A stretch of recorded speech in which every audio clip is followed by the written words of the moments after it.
ካጠቁ በኋላ ሙስሊሞች እንሲሐብ እንዳደረጉ ወደ ኋላ እንዲያፈገፍጉና ወደ መዲና እንዲመለሱ አዘዙ። ለምን የፈለግነውን ያክል ቀን ብንዋጋ እነዚህን ሰዎች ልንጨርሳቸው አንችልም፣ ድል ግን አድርገናቸዋል ብለው የሙስሊሙን ህይወት ታድገው ነበር መዲና የገቡት። አላህ ስራቸው እንደላቸውና ይሄ ጦርነት ይሄ ማዕረካ የተስተናገደው በአንድ ሱሐባ ሞት ነው። ሌላም ጊዜ ብዙ አይነት ሁኔታ የተፈጠረ ነገር አለ ታውቃላችሁ። ረሱል አሚን ሰለላሁ ዐለይሂ ወሰለም እሁድ ጦርነት ላይ በሙስሊሞች ላይ ያ ሽንፈት ሲከሰት ያ አደጋ ሲፈጠር ምንድነው የተደረገው? ረሱል አሚን ሰለላሁ ዐለይሂ ወሰለም እንግዲህ ትልቅ እንኪሳር ነው። አላህ ቁርአን ላይ እንግዲህ ሱረቱል ኢምራን ላይ ጉዳዩን በስፋት ገልጾታል። ሙእሚኖች ላይ የደረሰው እንኪሳር ቀላል አይደለም። እነ ሐምዛ ብን አቡ ጣሊብ፣ እነ ሙስዓብ ብን ዑመይር፣ እነ አብዱላህ ብን ሐረም፣ እነ ዐምር ብን ጀሙህን የመሳሰለ ትልልቅ ሱሐባ የተሰዋበት ጦርነት ነው። በጣም ትልቅ ማዕረካ ነው ገዝወቱል ኡሁድ። ይህ ሁኔታ ስለነበር ነብዩ ተጎድተዋል። ማዕናዊ የነብዩ ጥርስ ተሰብሯል፣ ፊታቸው ተጎድቷል፣ ብዙ ነገር አጥተዋል። ትልልቅ ሱሐባዎቻቸውና ሐምዛ ብን አቡ ጣሊብን የመሳሰለ ሰው ከጎናቸው ርቀዋል። ያ ሁኔታ የተፈጠረበት ነበር። ረሱል በጣም አዝነዋል። ይህ ሁኔታ ባለበት ጊዜ ነበር ባልተጠበቀ ሁኔታ ከየመን ደብዳቤ የደረሳቸው። ደብዳቤው የሚለው ምን ነበር? ብሽራ ነበረው ደብዳቤ። ሙሐመድ ሰለላሁ ዐለይሂ ወሰለም እኛ እስልምናን ለማየት እንፈልጋለን፣ እስልምናን ለማወቅና ወደ እስልምና ለመግባት እንፈልጋለን፣ ስለዚህ የቁርአን አስተማሪዎች ላክልን የሚል ደብዳቤ ደረሳቸው። በጣም ተደሰቱ። አላህ ይህንን አደጋ አምጥቶ በዚህ ላይ አላህ ሙስሊሙን ሊጠግን የሚችል እርዳታ ሊልክልኝ ፈለገ ብለው ነብዩ ተደሰቱ። የመን ላይ ግን ስትልክልን ያ ሙሐመድ፣ የመን እንደምታውቀው በተለያየ ጎሳ የተበታተነ ማህበረሰብ ነውና አንድ መልእክተኛ አንድ ቁርአን አቅሪ አይደለም የምትልከው፣ ብዛት ያላቸው። ነብዩ መርሐባ አሉ። ይሄ ፈድል ነው። አላህ በኡሁድ ላይ የመጣውን ሽንፈት በዛ ሊክሰኝ ነው አሉና ሰባ የቁርአን አስተማሪዎች በሂራም ብን ሚልሓን መሪነት አድርገው ወደ ማን? ወደ የመን ተላኩ። የመን ላይ ገቡ። የመን ላይ ገብተው የተባለ የጎሳ መሪ ጋር ደረሱ። አገናኙን ሲሉ ሰባ ሰው በአንድ ጊዜ ማናገር አልችልም፣ አሚራቸውን ላኩልኝ አለ። አሚራቸው ሂራም ብን ሚልሓን ናቸው። ተቀድመው ገቡ። ለምን እንደመጡ ጠየቃቸው፣ ነገሩት የመጡበትን ሁኔታ።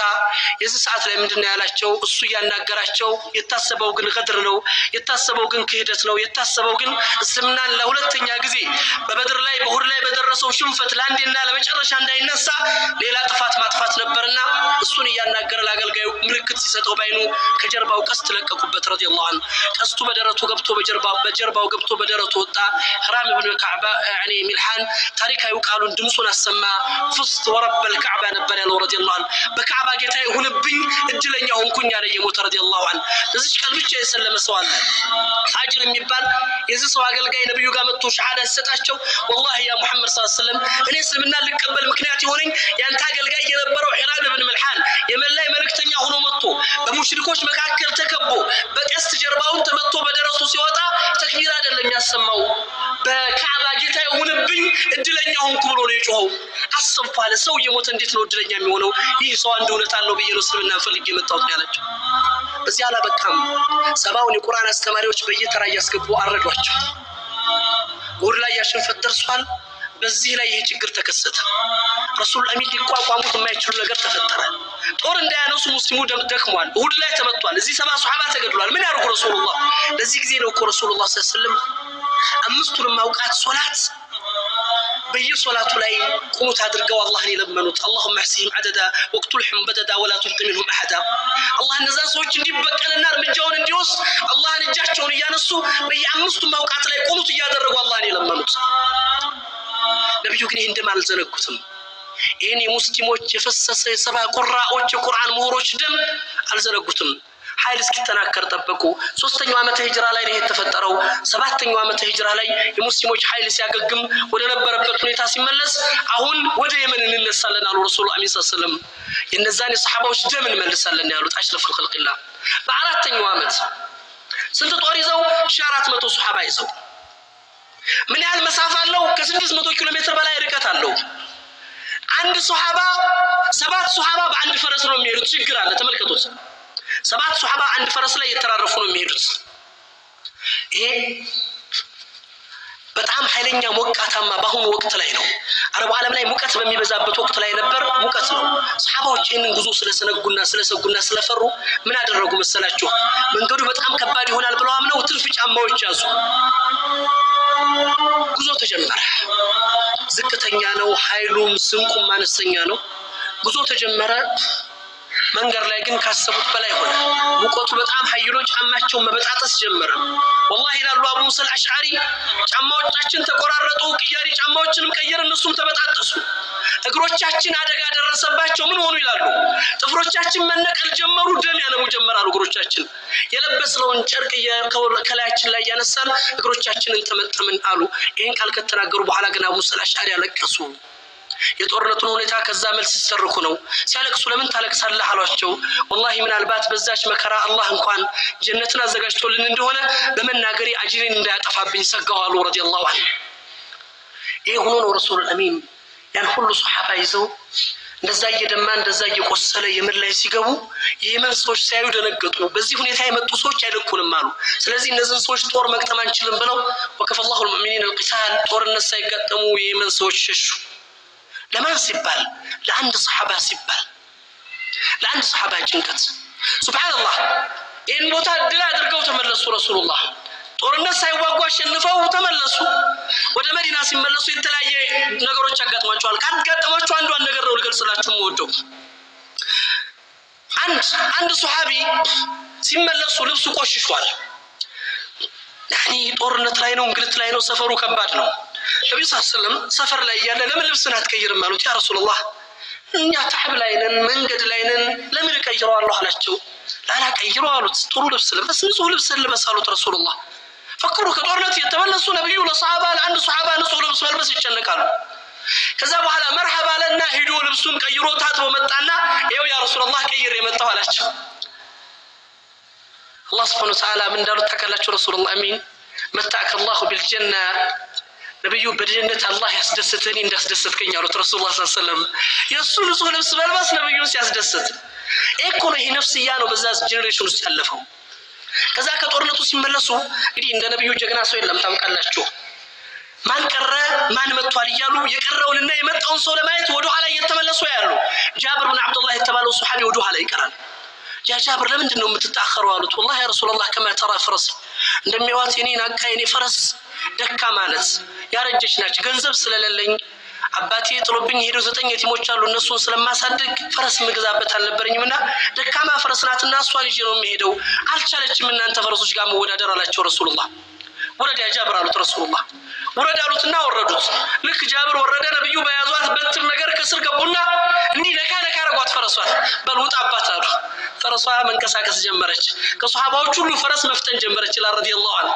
ወላሂ አይደለም የሱሐባዎቹን የነብዩ ፈረስ ልትቀድምብኝ እያለች አለ በስንት ነው የሚይዛት ይላል። ከዛ ነብዩ በደኡ ሙላጠፋ ባልደረቦቻቸው ጋር መነጋገር ጀመሩ። አልተዘወጅተ ያ ጃብር አሉት። ጃብር አገባህ አሉት። ያ በላ ያ ረሱላህ አገባሁ ሲላቸው ቢክራን አም ሰይባ ልጃገረድ አገባህ ወይስ ደግሞ አግብታ የፈታች ሴት ሲላቸው ሰይብ ነው ያገባሁት ያ ረሱላህ፣ አግብታ የፈታች ሴት ነው ያገባሁት። አማ ተዘወጅተ ቢክራን ቱዳኢቡከ ወቱዳኢቡሃ እንደው ልጃገረድ አታገባም በእድሜ የሆነች አንተን የምታጫውታት አሉት ረሱላህ። ፈክሩ ያኒ ይህን ሲሉት ላ ረሱላህ እንደሚያውቁት አባቴ 9 ልጆችን ሴት ልጆችን ጥሎብኝ ሂደዋል። እነዛ ልጆችን ማሳድገው እኔ ነኝ። ልጃገረድ ልጅ ባገባ እህቶቼ ጋር አትግባባና ችግር ይፈጠራል ብዬ ስላሰብ ልጆችን እህቶችን ልታስተናግድልኝና እንደ እህትና እንደ ልጅ አድርጋ የምትይዝልኝ አግብታ የፈታች ትልቅ ሴት አገባሁ አላቸው። ተሰማቸው የዚህ ሰው ሐሳብ ረሱላህ። አሁን ቤት ሲመለስ እቺ ሴት እንዴት ሆና ትጠብቀዋለች? በእንግልት በተዓብ በልፋት ነው።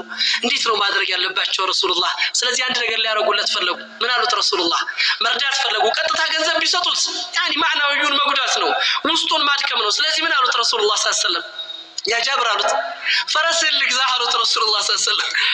መርሐባ ረሱላህ ከፈለጓት አላቸው ላቸው ዋጋ አውጣላት ሲል ረኔ ለርሶ አልሸጥም ወሰዷ ዝም ብለው ሲላቸው አይ ዋጋ አውጣ ልግዛ አሉት። እኔ እንግዳው ልግዛው ካሉ እርሶ ዋጋ ያውጡ እንጂ ዋጋ አላወጣም አላቸው። መርሐባ 1 ዲርሃም እገዛለሁ አሉት። 1 ዲርሃም 1 ብር ሲሉት መጀመሪያውንም እኮ በነፃ ወሰዱት ብዬ ነበር ምክንያቱም መጥቶ 1 ዲርሃም አይጠቅመውም። ይህን ሲላቸው ረሱላህ እሺ 2 ላድርግልህ አሉት። ኧረ ያ ረሱላህ እንደው ዝም ብሎ ይውሰዷት አላቸው። 3 እየቀለዱት ነብዩ መሳቅ ሲጀምር 700 ዲርሃም እገዛለሁ አሉት ረሱላህ ሰለላሁ ዐለይሂ ወሰለም። የተፈለገው መርዳት ነው፣ የሱን ልብ መክፈት ነው። 100 አይደለም ዋጋዋ ከዛም ታንስ ትችላለች። ነብዩ ግን 700 እገዛለሁ አሉት። በጣም ተደሰተ።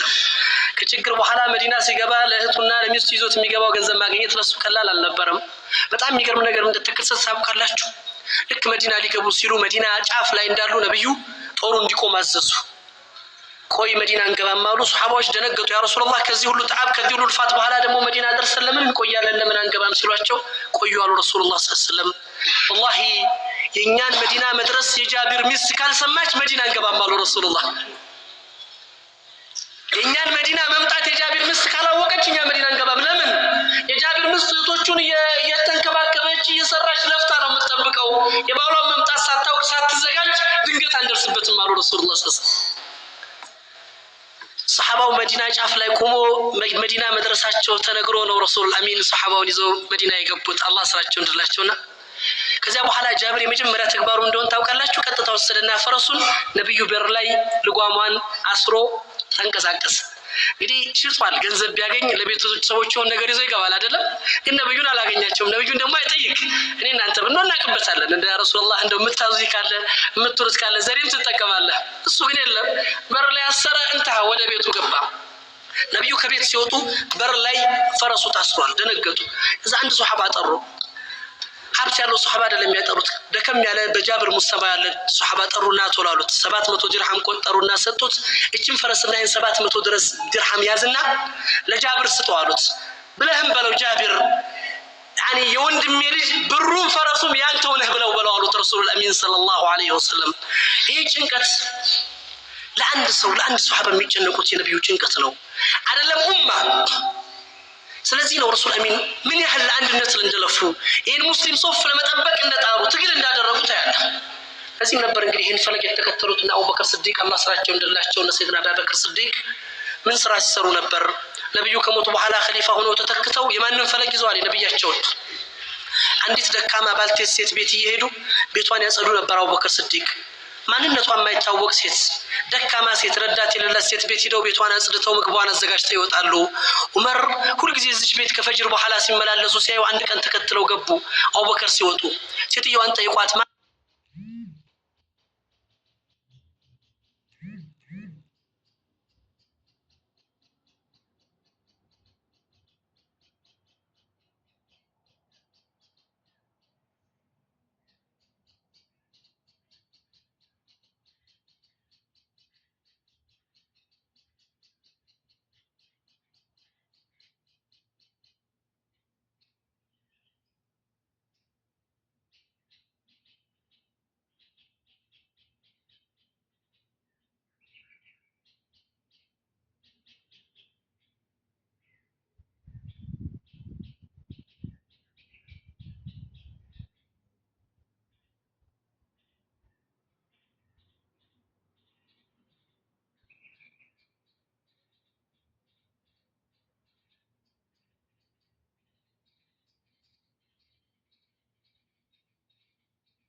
ما بقول أنا سلاشوا الحمد لله قتلني رجل لم يسجد سجدة الله سبحانه وتعالى لا الله مسجد يجبوا بمسلم وجه قان دمي الفسسم لا الله جنبارون عندك زين قان سجود على درجة رسول سلك الدلج الله أنا مسجد الله عمر رضي الله من البات مسلم بيقول عمر أوفر لوتنا رضي الله عنه ይህ ስሜት ነበር በነዛ ሰሃባዎች ውስጥ የነበረው ኡማ ተመልከቱ ሞት አፋፍ ላይ እያሉ ደም እየፈሰሰ አኺራን የዑመር ደም እኮ ደምና ያኒ ወተት ሲያጠጧቸው ወተቱ ተቀላቅሎ መፍሰስ ጀምሯል በእምብርታቸው አካባቢ ያየው ዑመር ሰው ጀማዓ ሰገደ እያሉ ነው የጠየቁት ረዲየላሁ ዐንሁ በሳቸው ሞት ምክንያት ሐቂቀተን የእኹት ኢማን ዛሬ እናስበው እንመልከተው ኡመት الاسلام ያለበትን ተጨባጭ ነው ተበታስነን እርስ በርስ ተበላልተን አንዱ አንዱን ጠልቶ አንዱ አንዱን አውግዞ አንዱ አንዱን ቅድም እንዳልኩት የልዩነት ሐሳቦች ይስተናገዳሉ የልዩነት ሐሳቦች በእኛ ብቻ አይደለም በሱሐባዎች ጊዜዎች ውስጥ ተስተናግደዋል በትልልቅ እሾች ላይ መስአለተ العقد እናታችን አይሻ ኢብኑ አባስ የተከለፉበት መስአላዎች አሉ ሌሎችም ሰሃባዎች አብዱላህ ኢብኑ አባስ ከብን መስዑድ ጋር የተከለፉባቸው ሐሳቦች አሉ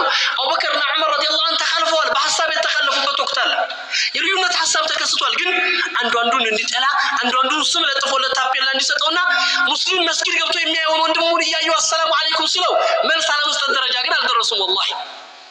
ሰይፍ እንኳን ተማዘው ደም እንኳን ፈሶ ሰይድና ዓሊ ብን አቡ ጣሊብ ረዲየላሁ ዐንሁ ሰይድና ሙዓዊያ ጋር ሲዋጉ የሰይድና ዓሊ ጦር ጠይቀዋል እኮ ያ ዓሊ እነዚህ የሚዋጉን ሰዎች ካፍሮች ናቸው አይደሉም ሙናፊቆች ናቸው አይደሉም ታዲያ ለምን ይዋጉናል ሲሏቸው ኢኽዋኑና በገው አለይና ያሉ ሰይድና ዓሊ ረዲየላሁ ዐንሁ ወንድሞቻችን ድንበር አልፈውብን ያሉት አስቡት ወንድሞቻችን ድንበር አልፈውብን እየተጋደሏቸው ወንድማማችነታቸውን አልፋቁም ሊገሏቸው እየመጡ አሁንም ወንድሞቻችን ለዚህ ነው እኮ ቁርአኑ ወይን ጣኢፈታኒ ሚነል ሙእሚኒን እቅተተሉ ኢማናቸውን አላነሳም ከሙእሚን የሆኑ ሁለት ግሩፖች ከሙእሚን የሆኑ ቢጋደሉ ፈአስሊሁ በይነሁማ አስማሟቸውን ያለ አላህ ሱብሓነሁ ወተዓላ فإن بغت إحداهما አንደኛዋ ብታፈነግጥ ተጋደሏቸው ወደ አላህ ሱብሓነሁ ወተዓላ መስመር እስኪመጡ ድረስ ወደ ሱልህ እስኪጠጉ ድረስ ምን ይያለ ሙእሚኖች ይያለን የጠራቸው አላህ ሱብሓነሁ ወተዓላ وإن طائفتان من المؤمنين كمؤمن የሆኑ ጎሳዎች ቢዋጉ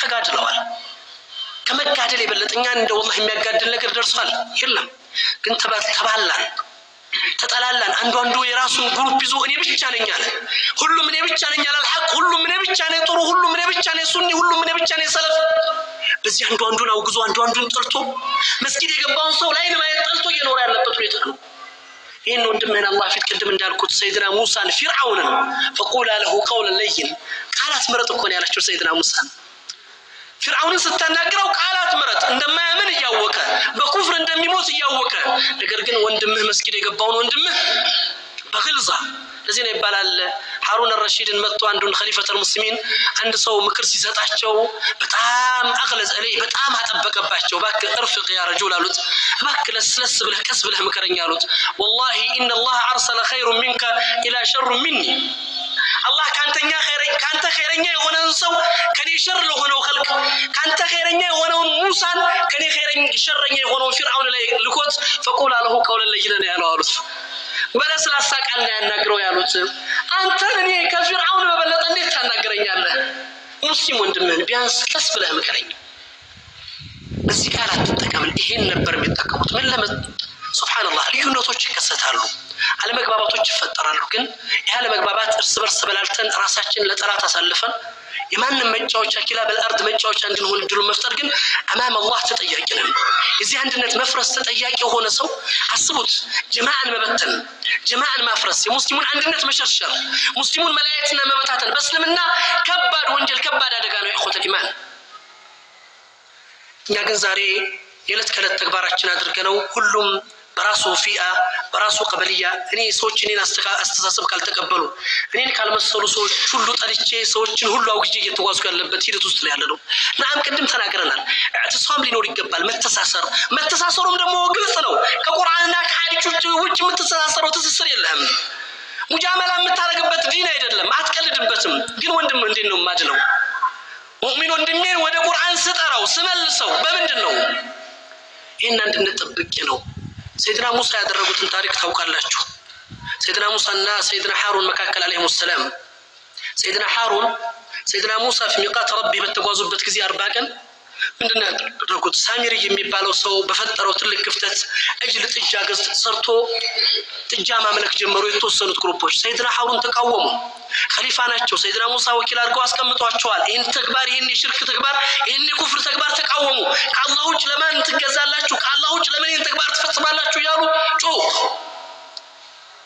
ነገር ግን የሚሰማቸው አላገኙም የሁለት ግሩፕ ተከፈለ የሰይድና ሃሩን ሰዎች አሉ በዚህ ላይ ሳሚሪ የተከተሉት ጣዖት አምላኪዎች አሉ ሁለቱ ሆኖ በዚህ አይነት ፊአ በዚህ አይነት ፍጭት ውስጥ ባሉበት ሁኔታ ላይ ሰይድና ሃሩን ቢጋደሏቸው ሽቃቅ ሊፈጠር ነው ስለዚህ ምንድነው ያደረጉት ሰይድና ሃሩን ዝም ብለው ሙሳ እስኪመጣ ነው የጠበቁት ሙሳ ሲመጣ ተቆጡ ታቦታቸውን ነው የወረወሩት አይደለም በቁጣ ራሳቸውን ይዘው እየጎተቱ يا ابن امي لا تاخذ بلحيتي ولا براسي اني خشيت ان تقول لي فرقت بين بني اسرائيل ولم ترقب قولي باكي እናቴ ልጅ ራሴናት ያዘኝ ጺሜን አትቆጥተኝ እኔ እኮ والله ፈርቼ ነው በኒ እስራኤሎችም ላያየ አበታተንክ ወንድማማቾች እርስ በርስ አበላላ ትለኛለህ ብዬ ነው እኔ እየስነሳ ሌላው ተነስቶ እርስ በርስ ወንድማማች ቢለያዩ ከኔ የበለጠ እርሶ ተሰሚነት አለዎት የእርሶ ቃል ይሰማልና እርሶ ሲመጡ ይህን ተግባር ይፈጽሙት ብዬ ነው ያሉት سيدنا موسى هارون يهدبت عليه السلام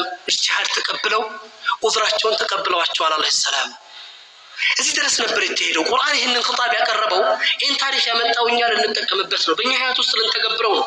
በሚፈጠሩባችን ችግሮቻችን ራሳችንን ተመልክተን ልንሄድ ነው። ከዚህ አንጻር ነው